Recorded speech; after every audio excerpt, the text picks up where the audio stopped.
Aujourd'hui, il y a de nombreux enfants qui arrivent sur le territoire français seuls, des mineurs isolés étrangers. Ils arrivent seuls parce qu'ils sont obligés de fuir leur pays, parce que parfois leurs parents sont morts dans des conflits de guerre, parce que parfois ils font le choix de partir seuls pour pouvoir soutenir leur famille.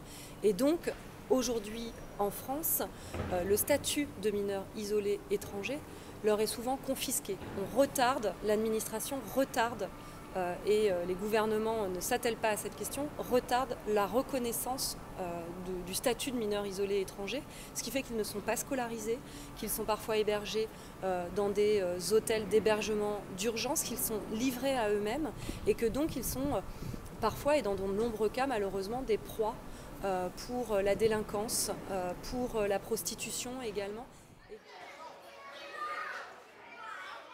Donc dans cette proposition de loi que j'ai co-signée avec ma collègue Elsa Faucillon, nous proposons 3 mesures concrètes, 2 qui touchent au code de l'entrée du séjour des étrangers et du droit d'asile.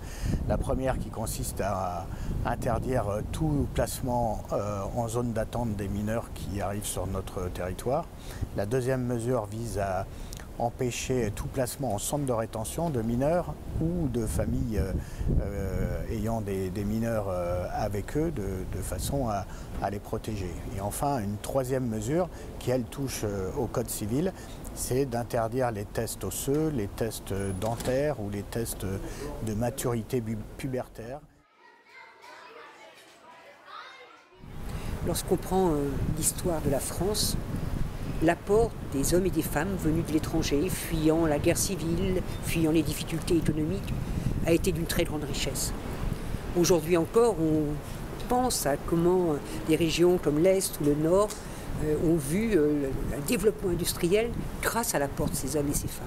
Aujourd'hui, nous sommes en capacité d'accueillir des milliers d'hommes et de femmes immigrés qui, si nous les accueillons dans des conditions dignes, si nous permettons à leurs enfants de se former, seront demain une richesse pour le développement de notre pays.